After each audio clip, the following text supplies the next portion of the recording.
Hey, y'all, in this episode of the Carolina Chuck Podcast, we're going to talk to Watertown City Councilman Cliff Olney. Y'all check him out. Be good. Peace out. Yeah. I was like, somebody's calling you, you know. So I had to start getting cameras and everything. Well, yeah, I appreciate you inviting me in. Yeah, no, I'm glad to have you. I was trying to picture what this would be like in the way it would be different than with Tyler, where we're sitting in a more formal setting here. Tyler's a cool guy. I've actually had him. He was one of the original guys on my original show where I was doing it at my dining room table. I met him at the radio station, and he had this real professional sounding voice when he went on the radio. Yes. And then off the air, he was so freaking funny. I was like, I got to get this guy and talk to him. Yeah, he has that way, and it's funny to see the difference between the on-air personality and also then the off-air. Like, they know they're on air. Yeah. And it's like, zip. Hi. Yeah. I mean, he's got personality, and he's starting to come out. It's starting to come out a little bit. I like it. It's pretty neat. Yeah. Well, I wanted to talk to you because I met you at the Irish parade. That's the first time I actually met you. Okay. And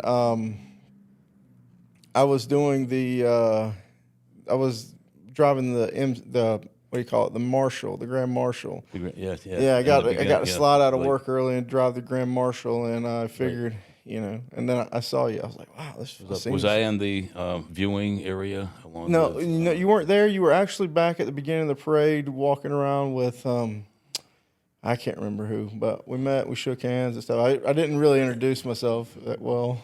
We walked one parade, I remember. Yeah. There was like myself and I think two other council members, and I don't know if it was in that one, but it was fun to do. Yeah. It was the first parade I was in. Then I ended up in the dairy parade after that, which was kind of cool too. Well, if you do one parade, back of the truck. I don't know, maybe good. I think I'm a parade guy from now on. Can you put me in the parade? I'd rather be there than up on the stage where everybody has to set when they set that up for us. Yeah. So I wanted to start here. How long have you been in the North Country? Because we spoke on the phone. You said you've been in different areas. The North Country is my home, my mother's home. She's lived here all her life, and her family's from here. So it's kind of weird. When she married my father, she said, and she's told this story before, she wanted new blood. She didn't want to be marrying, somebody that was from around here because it could have been a relative of some kind. Oh man, so she had an uncle that was in the Navy, and my father was in the Navy, and so when they were serving together, apparently his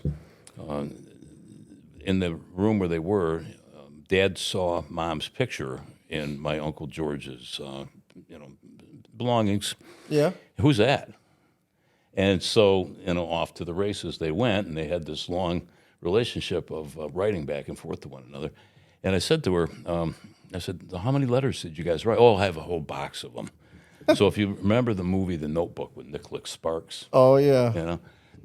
They wrote back and forth, and then they eventually met each other. He was from Burlington, Vermont, and so they got together, and eventually, I think it was like the 8th time that they saw each other, they got married. And so I'm the oldest. 8th time. I know things happened differently back then, but it was nice. And I'm the oldest of 5 children they had, and so they have. And she has, and because my dad passed last August after. Well, he's 91 years old, and he, he told me, I had a long talk with him before, at that time, and they had 32 grandchildren, if you can imagine. Goodness gracious! So they really, all together, they were, they stayed together through everything, and they had a lot of hardships. But Dad being from Burlington, all his family was from over there, and then he moved here, and they've lived around this area for most of the time that they've been alive. So she still lives here. Wow. So they moved, and the Watertown area specifically? Watertown area. Yeah. Now, when I got inaugurated, I talked to Tom Walker, former Mayor Walker. Mm-hmm. He was there for that. And we got talking about the ancestry in Watertown, how he came here from where he did, and how he fell in love with the town and enjoyed his time as mayor. And I said, so we got talking. I said, well, as my last name may not know that my mother's side of this is a lot of the ancestors that founded Watertown. And he says, really? I said, yeah. If you recognize the names, like Gray, the Whitneys, Delanos, the Flowers, all of these people, way back, I mean, we're talking like when the town was first thought about, like 1799. Wow. So we went through that whole thing. And it's interesting because I've moved away, lived in cities like New York, Miami, Boston, Buffalo, Rochester, down in Florida, and then back here after living in those places. And in 1984, I decided to come back just before Fort Drum came because I wanted to open up a hair salon. Yeah. And, you have some nice hair, by the way. Yeah, it was a long time ago. I still have people come up and say, hey, you cut my hair back then. It was great. You still do hair? That's what so how did you end up, what made you leave? How did you leave? After high school, I just wanted to see what was out there, what other opportunities there were. And lived in Canandaigua for a while and worked in construction with my father. And then I got laid off and went to Buffalo, drew unemployment while I went to hair school. And then we went to Rochester, and it was just, it was interesting to see how other people lived. Yeah. And then coming back here after being somewhere else and then seeing how we were doing things and how Watertown was a little behind, you can bring ideas back from other places. And, Yeah. I did a lot of that, with different things. I went up to Maine, and there was like tricolor houses up there. I had my house up on State Street where my hair salon was, and I said, I'm going to paint a gray, rose color, like pink and a blue. And I did, and it was like people were going by the house going, where'd you think of that? Well, I didn't think of it. It was something they did all the time in New England, and then more and more people, you see more people now doing 3 colors on their houses. So ideas come back from different places, and as people travel and they come back to Watertown, I think they bring a lot of those things with them, hopefully. And, so this is my interest right now, seeing that done. Not just houses, but other things. Right, and other things. Yeah. That's what I was going to get. So you went from, how did you end up decided you want to get into politics? Well, it's an interesting story. I have 6 children, and my daughter Marissa was born prematurely. We had insurance. The company dropped us when they found out she was born premature. They told me that it was cheaper for them to litigate it than it was to pay the bill of $280,000 for her to be in the hospital for 3 months at St. Joe's. She was a little tiny thing, just about 1 pound and 9 ounces when she was born. And so over 3 months, she matured. Now she's 37 years old. She's getting married in November. But we fought for the insurance to cover her after they had dropped us. And I felt it was wrong that insurance companies could do that. So I got involved in politics because of her and the insurance company dropping us, and fought for national health care reform back in the Obamacare days. And then I turned my attention to Watertown because there was an election going on at the time. So you got involved in politics. How do you mean you got involved in the part of that fight you were just talking about? Yeah, the idea of health care, to me, I felt that if you bought an insurance policy, you should be covered. And when the insurance company decided that they didn't need to, because there was a law that said they didn't have to, and they could drop you, I went to my politician, the guy that was here locally, Bob Norris at the time, and I talked to him about it. And he says, "That's how it is." I said, "Well, that's wrong." And at the time, I was a Republican, and I switched parties over to Democrats because they seemed to be more with the idea of universal health care for people. And so I started writing letters, calling Congress people, all that kind of thing, the activism, right? And then here locally, we had a group of people that were on city council that didn't want to see the Thompson Park pool rebuilt, wanted to cut the fire department, didn't feel that there was any need to build more for young people in the city. And I said, wait a minute. I said, Thompson Park has been, a place where families have gone to for years. I used to go up to that pool. And why aren't you guys interested in rebuilding the pool? I started finding out exactly what they felt versus what I felt was right to do. And then I got together with a lot of advocates, started advocating for the pool, fought for that pool to get rebuilt. And then we And pushed. this is with no official No title official or title. nothing? No, I've been like an advocate for different causes in the city long before I got into an actual office. And would go out, I would see something, and I would get my Facebook Live going, Yeah. and talk about whatever. And so we fought. We got people elected to the office of city council, and those people actually fought and got that pool in the park built.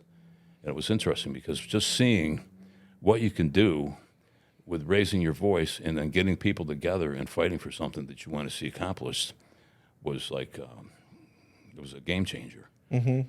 Yes, you can make a difference.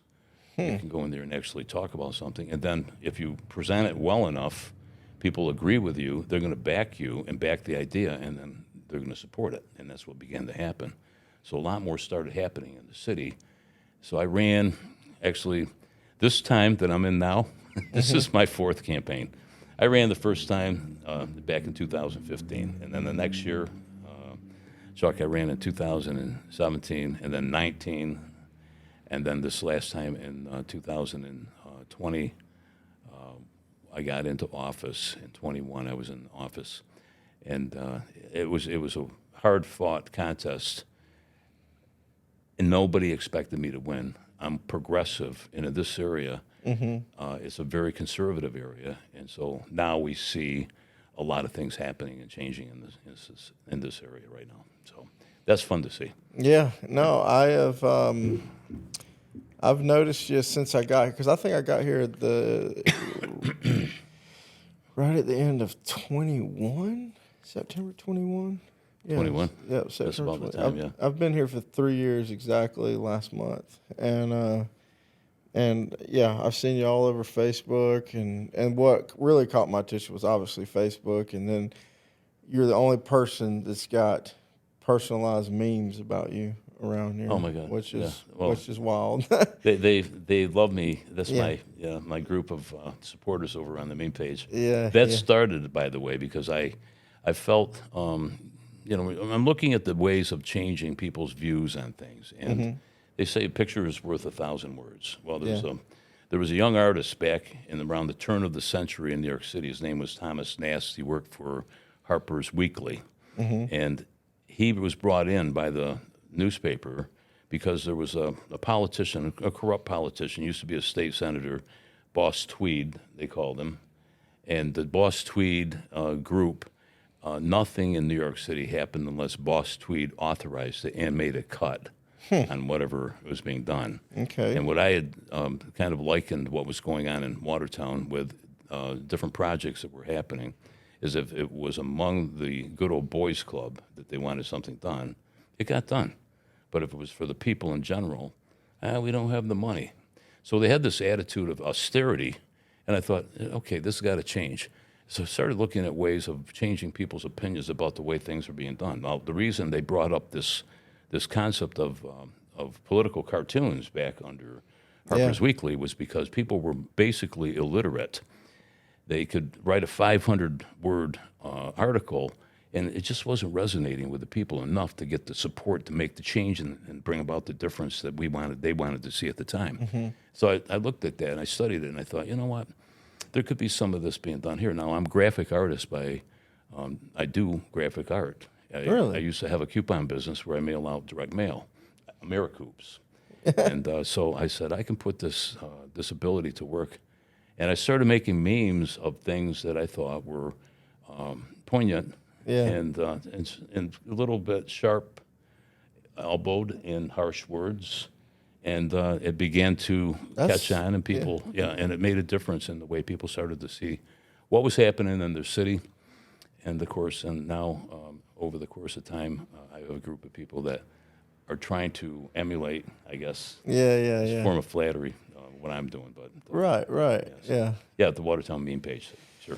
I mean, Hey, it ain't honestly. It's almost like there's no such thing as bad press, because what I've seen on there, and I'm not, honestly, I didn't come up here to get involved in politics or anything crazy, and I'm just observing. But sometimes Yeah. I'm like, I've actually fact checked it. You know what I mean? Like I would go back and look at what they're talking about on your page or somebody else's page, and so really, whatever they do is kind of just drawing attention to whatever you're trying to put out there anyway. Promote. So yeah, so it's kind of, I don't know if it's helping them or for their case or not, but Well, you made a good point, because I think what they've done is brought attention to the very things that I've been saying is happening here when you look at what's going on.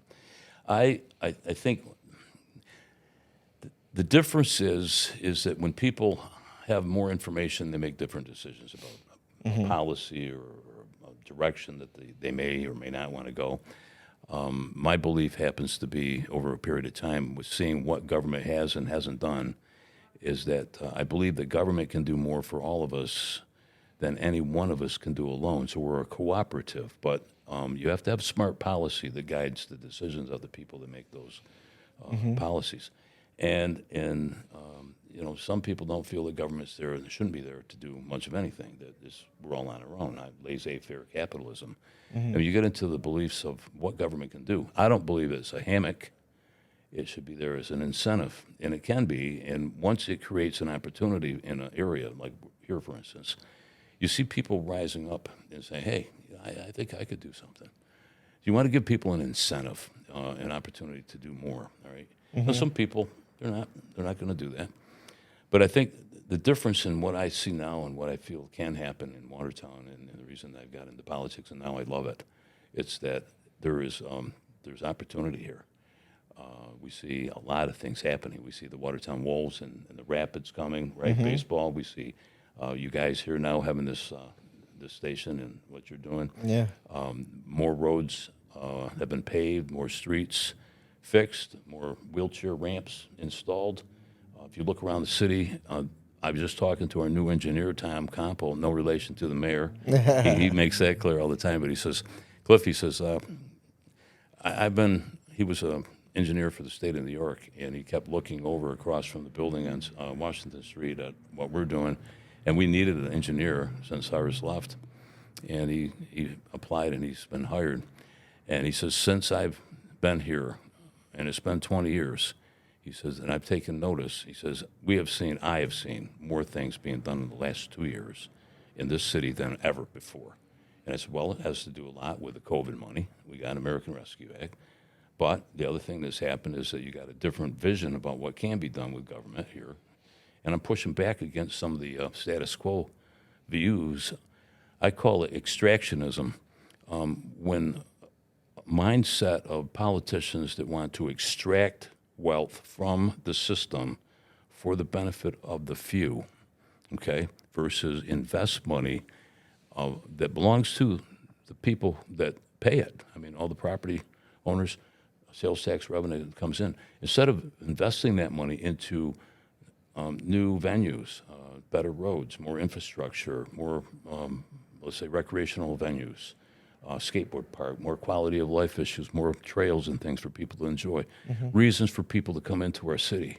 All right, when you have them, when we have us having that mindset, doing that kind of thing, versus what has been going on for the last 20 years, taking from and giving to a certain group of people, you begin to see the changes, and people start looking and saying, you know what, maybe I can do something here. Maybe investors decide to come here and invest because they see the city is making the investments that we should. Maybe that we begin to draw people into our city and take a look at us, and more people want to be here. Before you know it, you got a place like an Allentown down in Buffalo, where a lot of people are there. It's a colorful, crazy place. It's young people that want to go there, an art district, music district. I'm trying to get a theater group that does movies to come here with some grant money. And so it's fun to do. It's a battle because there's people that don't want to see this because the status quo benefits them. I get it. And that's been the conversation right now. Yeah. I've honestly, there's been the experiences that when I came here, I'm like, I'm from the South, and this, I'm nothing bad to say about Watertown, but I've had some experiences that I'm like, that's about 20 years behind where I came from. You know what I mean? Like, I'm like, what the heck? You know what I mean? Some of the things I've said, I'm like, what the heck? You know, like far as the racial tensions and stuff go, I'm like, wow, like up here versus where you're from, where I came from, where they're trying to say that there's more racism stuff down there, but when I came up here to this place in particular, I'm like, this place is some of the stuff I've heard and experienced. I'm like, well, this is kind of behind. You know what I mean? I do know what you mean, and I have seen that kind of thing, and it's more regressive in that it's. I think it comes from a lack of information and having the availability of information in order to allow people to more fully embrace diversity. Personally, when you have a city, for instance, like New York City or any big city like that, you have all these different groups that are there. I've lived in New York City, and I know, and I don't think a thing about people that are different than me. They're all people. We have more in common with one another. All of us do, than that we have that's not in common. And if you look at how people are controlled by the powers that be that want us to be controlled, that want us to support what they're trying to achieve for themselves, all right, not for us as a whole, not as a society, but it's divide us into and express the differences between us. It doesn't matter what race you are, religion, I think, gender, all those things. People care about their families. They care about their health. They care about having enough money to take their kids on vacation. All of these things are important. Quality of life issues, all right? And up here, you got a limited news source. Now we have cable. But I'm amazed, too, because I remember I got off the bus from New York City back years ago. It was in the maybe mid-'80s. And I had a long trench coat on. As most everybody in New York City wears a trench coat because they got rain down there and different things.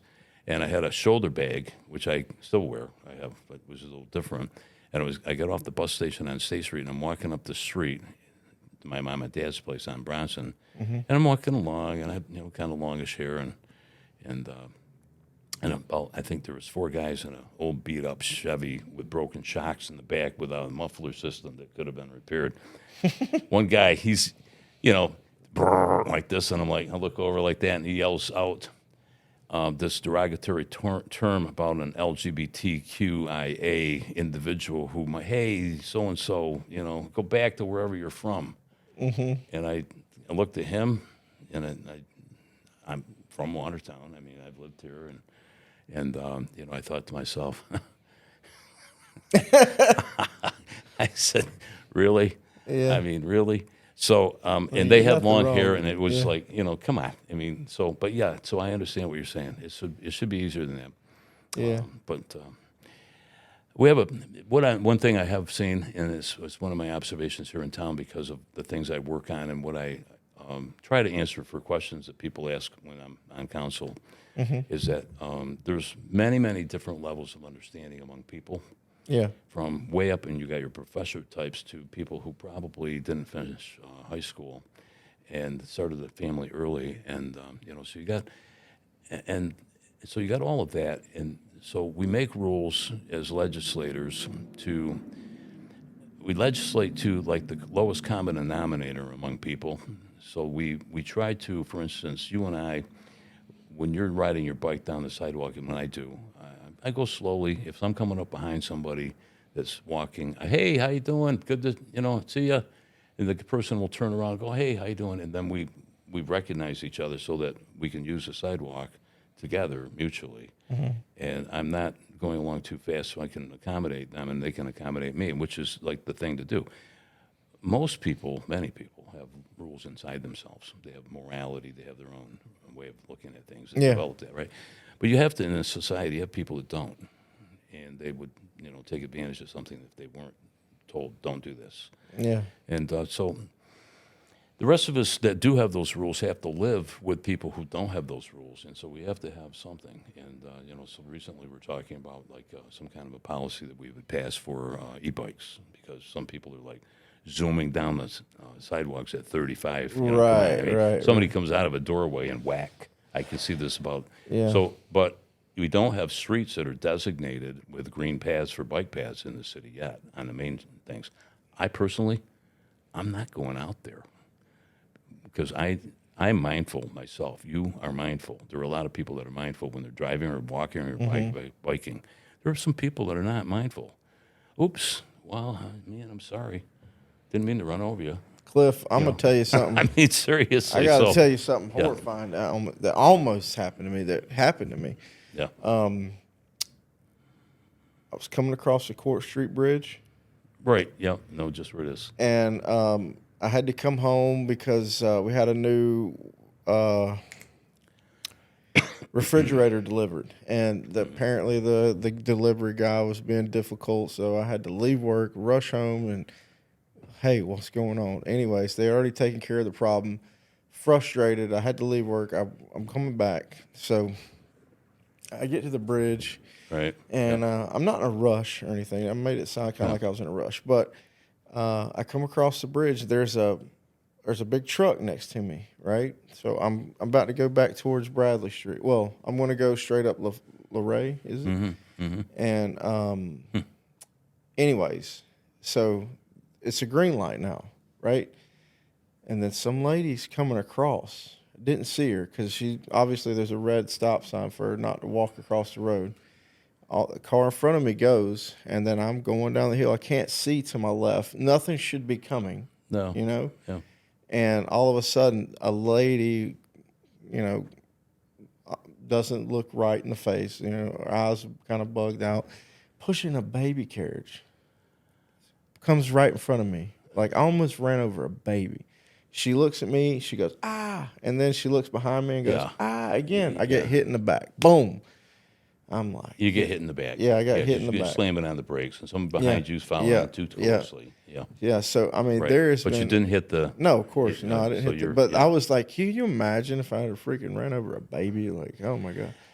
But there's some people just not paying attention out here. No, everybody's in a big hurry to get somewhere, and they, my father, he slowed down a lot as he got older. And we all do slow down a little bit more. I remember coming in from Rochester when I was living down there, and I'd get off from 81, and if you know Rochester at all, there's a can of worms over there, all these different highways interlock, and you have to, it's kind of like our square. Everybody's going around in different ways. And so you get used to traveling at 75, 80 miles an hour through this kind of complex maze of roads, and it's like second nature. You don't even think about it. Same thing in New York City. After you get there for a while, you just, it's part of what you do every day. And so when you get off, it's an adjustment. I'm sure you've probably felt this coming here from the South or wherever, if it's a bigger place. You come here, and it's like, okay. And I got off, I remember I was driving off from 81, and I'm driving along, and when I was in Rochester, I was talking sort of like, like I have friends down there, the Puerto Rican, and they're talking, hey, Cliff, what do you, Yeah. You're right, the repartee is like back and forth. It's almost like machine gun fire back and forth between. And you get up here, and I think we talked about this a little the other night when I was talking to you. And one observation I made was that when you get to Watertown, you sort of get off from 81, and you get on Arsenal Street. And it says 30 miles, or no, you don't do 30 miles an hour anymore out there, but, we're trying to calm that down.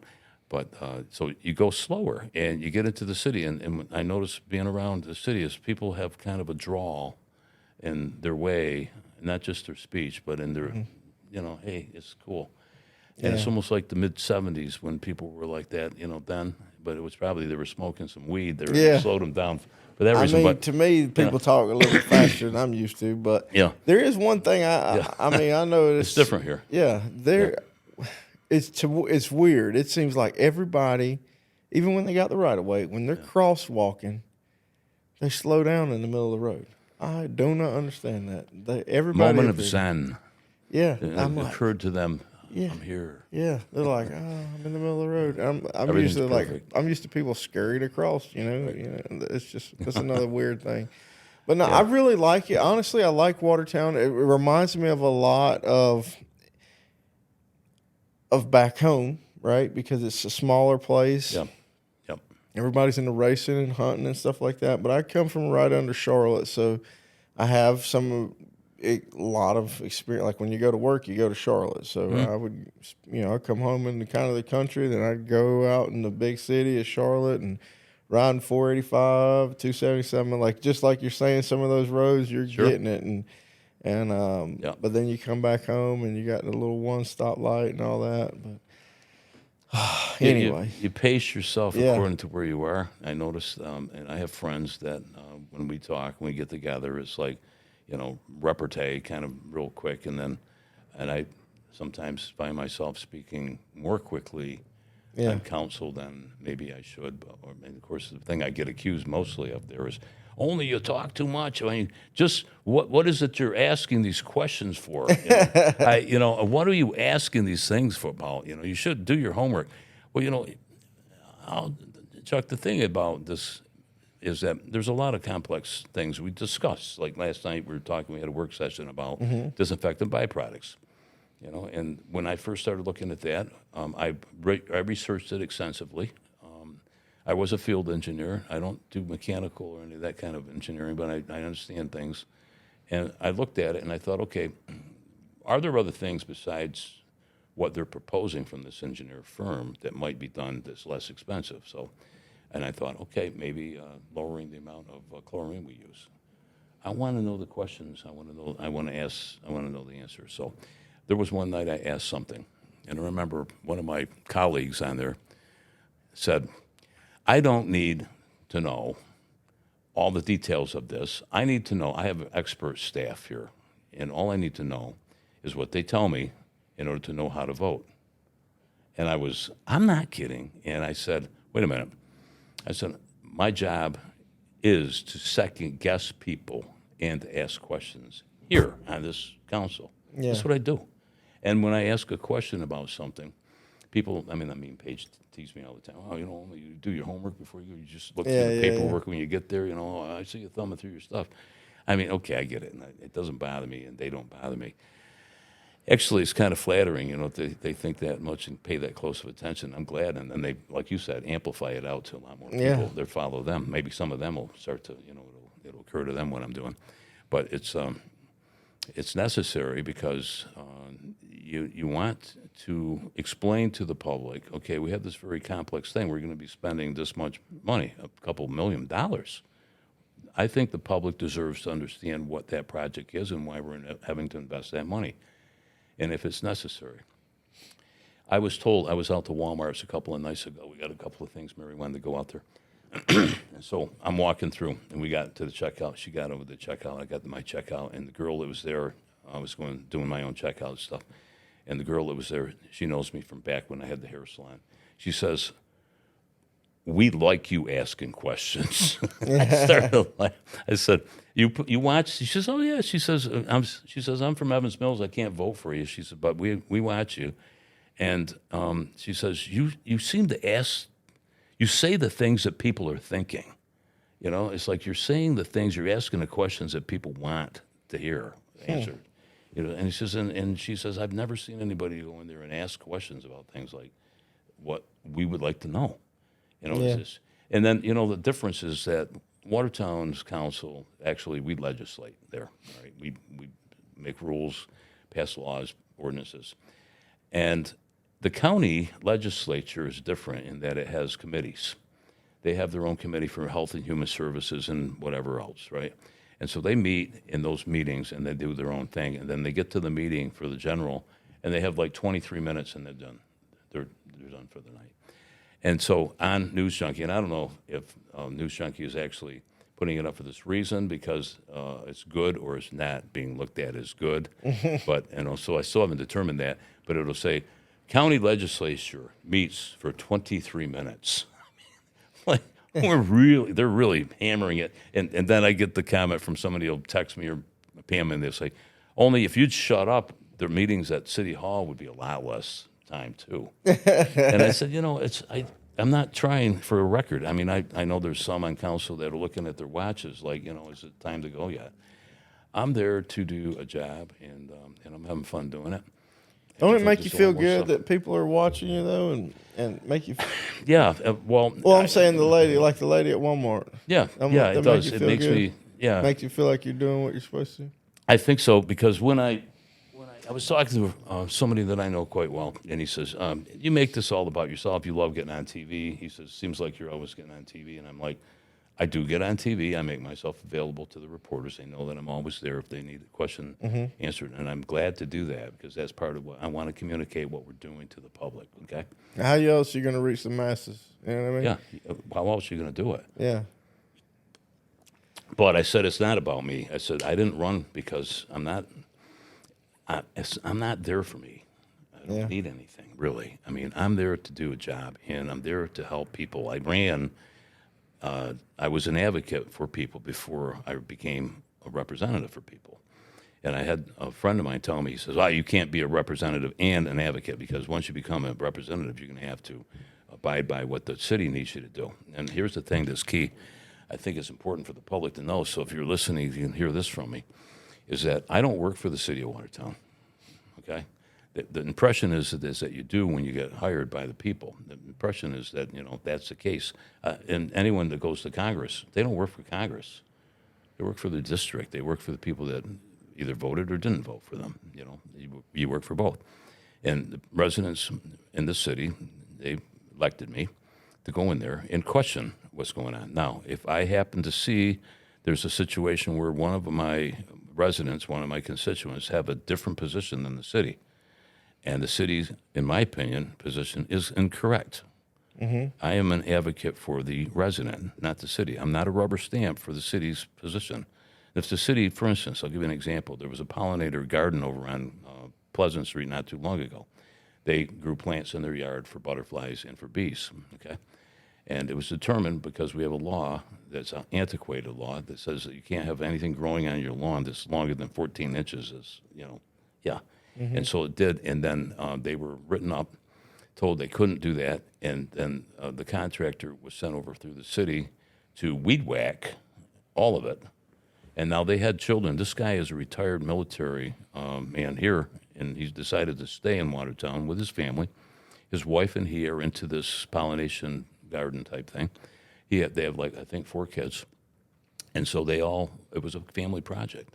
The kids are all involved in this as well. And they saw our city, our agents go there with weed whackers with no regard for what the family wanted and mow it down.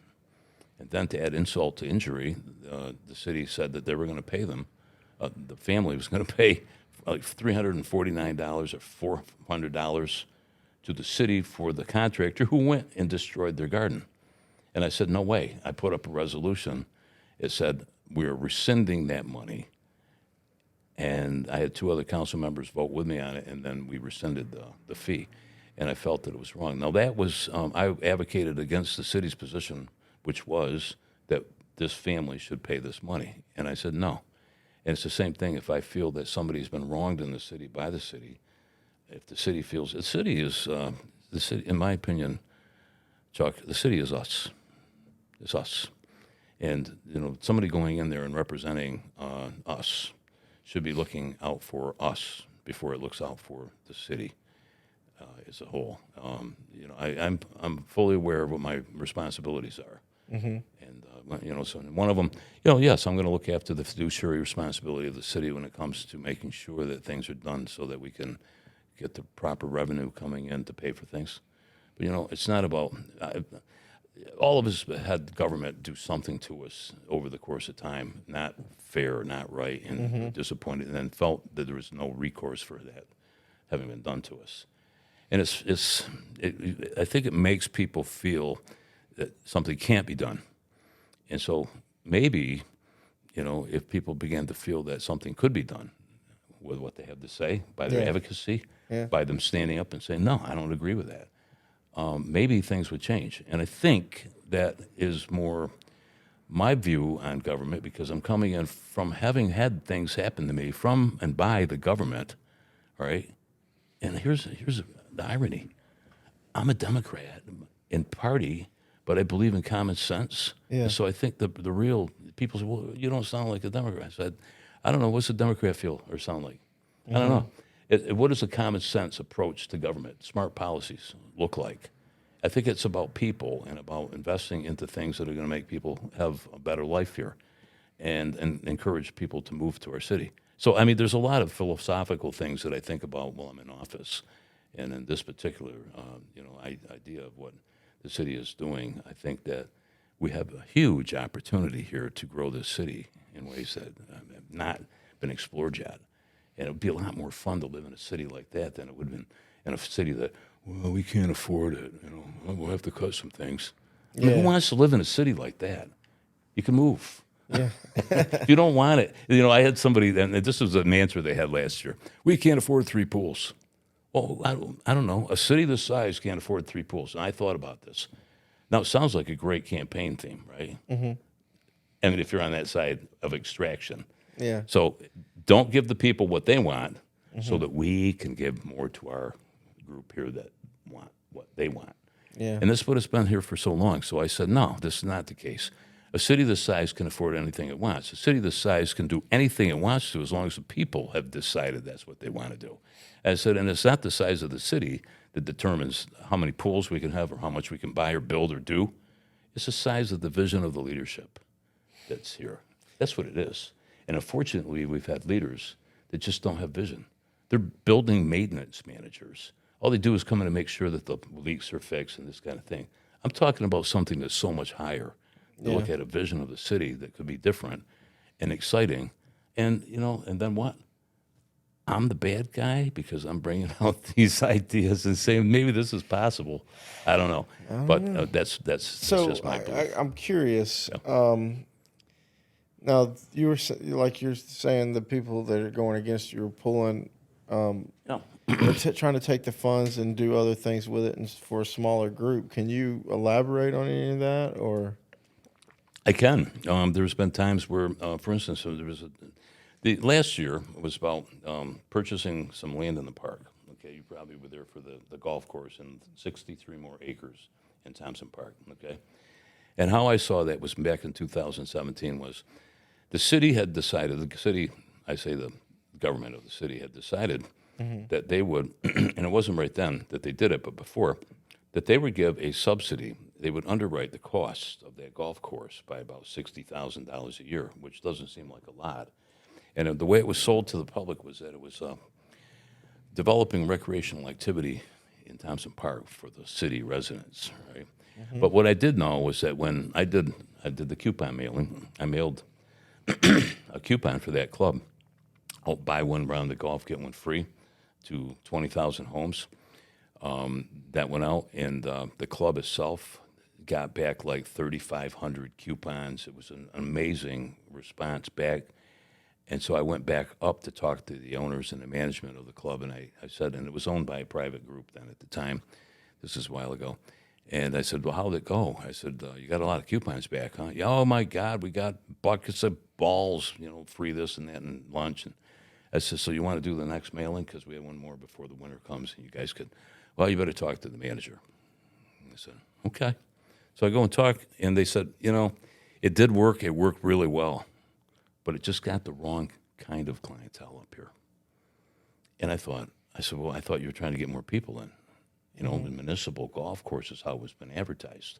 The $60,000 a year that was been given to this club, discount on the below market lease that was being given to them to operate this golf course for this group of people, this club, these stockholders, right? And I said, what kind of people are you looking for? Well, people that respect the game of golf, and I guess people that don't have to take a shower after work, and that kind of people. A municipal golf course. So it was being portrayed as a municipal golf course, but it was really being operated as a more elite kind of a place for people. Really? And I thought, and so I said, you don't want to mail again? Well, no, we got the wrong kind of people coming up with those coupons. That's what they said? That's what they said. And so I knew that it wasn't what they had portrayed it to be. I knew that what was being said to the public was a lie, all right? And unfortunately, we ended up with that. And I said, when the opportunity came this last year to Lundy, he wanted to build houses and things up there, and I felt that it was the wrong thing to have in the park for myself, and a lot of people agreed with that.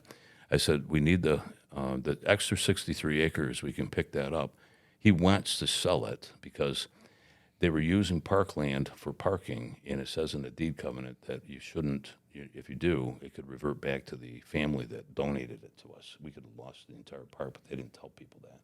And so this small group of people were jeopardizing the use of our entire park because of their own interest.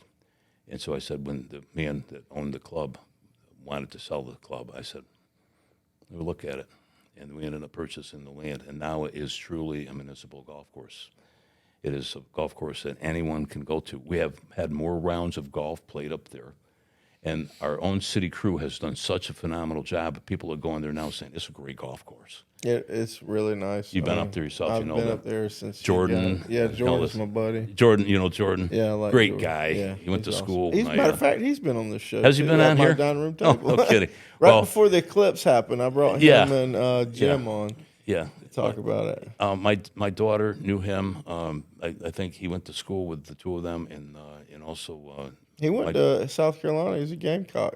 yeah, well, special Columbia. golf school and all this stuff. And anyway, the point is that he has turned into a phenomenon up there, and the golf course is working, and it's really someplace where people enjoy going, and it's welcome. Everybody's welcome.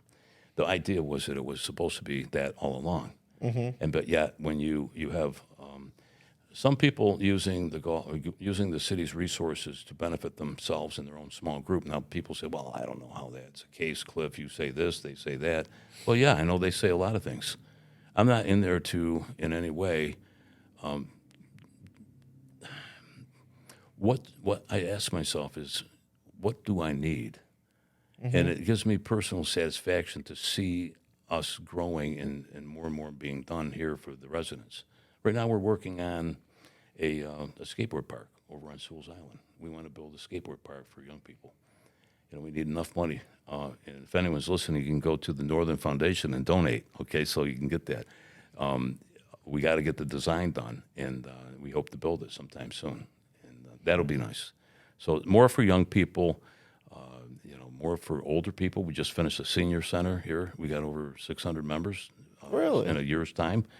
Where's that at? Yeah, it's in the Marcy's building downtown. It's just up the street. I'm looking out this way, right here on the first block going up in the back. You can go up the elevator, and there's a senior center. It's open 3 days a month, a week, Monday, Wednesdays, and Fridays. That started with an idea one guy had, stood up at city council, talked about it, and then Bob Avalon, and then a few other people got together. We met together over at the library. We spent time there, and then we put that together. And now you got people up there playing nickel bingo, Tai Chi. I mean, it's amazing to see young people up there and old people, 50 years older. So we've lowered the bar because we need younger guys that can dance with older women. So. Heck yeah. Anyway, That's awesome. But there's got to be a lot of things that I haven't, even gotten toward that you have that you want to talk about. Oh man, I was just wanting to get to know and honestly to hear a lot about what you had to say. And I mean, it's going pretty good. I'm sitting here enjoying it. Good. I'm like, well, wow, good. I didn't know all this was going on. And it's good to have know that you're in there doing that kind of thing, because I don't really know what goes on in town meetings. I haven't really. I mean, I guess I do. They talk about town stuff, but I didn't know what your take on it. As long as you're out here looking out for like the people, like you were saying, because that thing what you said about the golf course, when you said it was bringing the wrong type of people in here, I'm like, what the heck? Because I used to work construction. Okay. And we would leave right after work, and sometimes we wouldn't have a polo or something to pop on. And I'm feeling like, wow, we would hit municipal parks in North Carolina, and it just kind of made me feel, I don't know, it just kind of made me feel terrible right now. Well, if you look at the city as a whole and some of the things that have been done here, Chuck, it's, we had a tale of two cities for a while. I brought up this issue. I said, I think that the north side is like the poor cousin because it really was lacking in infrastructure. The pool up on the north side, we wanted to finish that, get that built back. It had been left for like 3 years. So we did. We put the money into the pool on the north side. It was one of the busiest pools in the city this summer with all those kids over there. Yeah. I mean, it was exciting. I went over there to watch. I was standing on the hill, and all these families were there. They had blankets out. They had, like picnic baskets. Kids were running through the splash pad, and so we rebuilt the. But you'll laugh. That pool was 2 years in the making. All right, and they were telling me they're trying to not have it done. So they came back with like this price tag that was way above what was supposed to have been. I thought it was less. It should have been less. So they came back with a number. I said, where are you getting that number? And so I said, I got to look at it. And so I went over there, and I got Parks and Rec to give me a ladder. And a buddy of mine who used to work in the code enforcement department and also in the fire department, and I went over there, and we walked the roof on the building.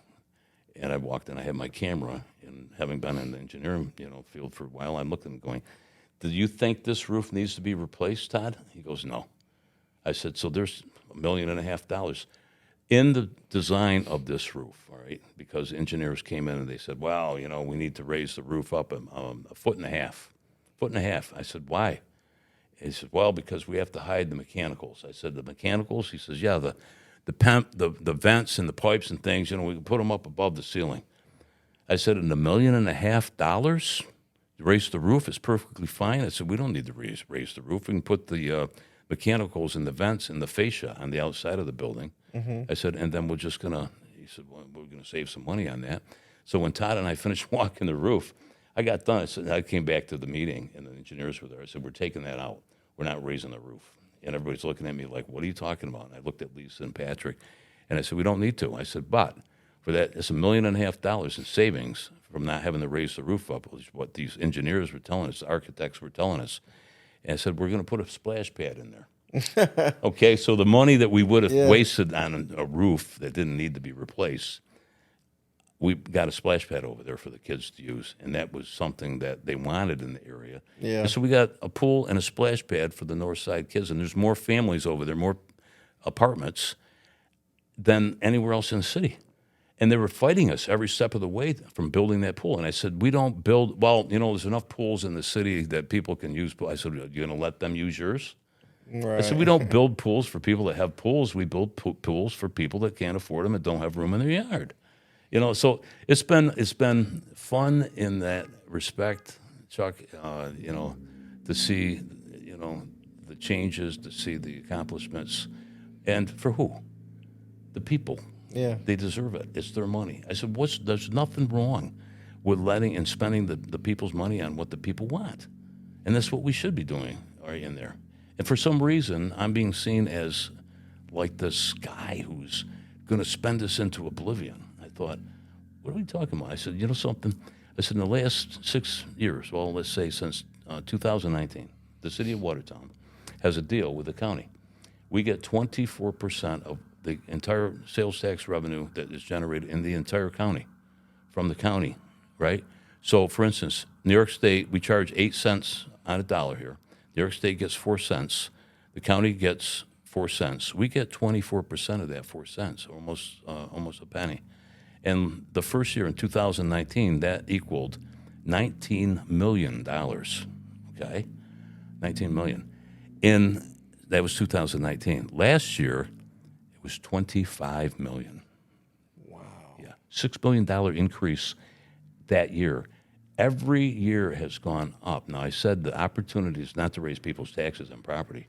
The opportunity is to develop more retail, more reasons for people to come here to visit, recreation along the river, kayaking, all that stuff. Yeah. By doing that, and retail sales, you sell cars, right? Mm-hmm. Every single car that's sold, we get a percentage of that in the city.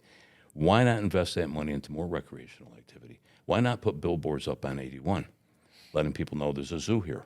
Mm-hmm. And you know what? I don't know if you saw the billboard on Arsenal Street of the zoo. Yes.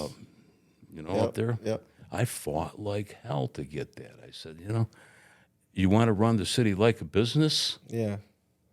Business is advertise. Advertise, yeah. Yeah, right. I mean, you put advertisements on television and the car dealership. What kind of business would you do if you didn't advertise? And so, the difference is that here in the city, they talk a lot. They talk a lot. Well, I want to run the business. We want to run the city like a business. Well, how do businesses run? They advertise. Yeah. But what are we advertising about our city? What are we saying to people on 81? We got 8 million cars a year going by our city. What are we telling them about us? We're not telling them anything. We don't even have any billboards out there until I fought like hell. Then we got some money, and the zoo got that, and the zoo put those billboards out on 81, one of those digital billboards. It was fun. I drove down. I said to Mary, my girlfriend, let's drive down toward Adams. We'll come up 81. I want to see the billboard. She says, you want to what? She said, you nuts? I said, no. She said, I know what you mean. So we come up. I'm looking. And in the distance, here's this, like, mountain lion on this big digital billboard at night. It's dark. In this, Zoo, New York. Yeah. I went, yes. I put a high five up in the air. I'm like, that's what we needed. And now people are starting to see that's what we have to do. And, I don't know why it's a fight with me over what I think needs to happen. I think I'm right. Yeah. And I'm willing to gamble and bet on it and push forward to it. So that's all. I just think. We'll close it right here, but here's one thing that it's similar, and it's my only take on small town politics. My dad told me, he yelled at me when I was a teenager because I bought gas in another town. Oh. Because he worked for the town of Clover. He's like, he said, don't do that. He goes, if you're going to spend money, spend it right here in town. Keep it in town. Buy local. Yeah. I agree. 100%. All right, Cliff. Hey. Appreciate it. Thank you for having me. Yes, sir. Okay. It's good All right. to meet you, and I hope this turned out good for everyone.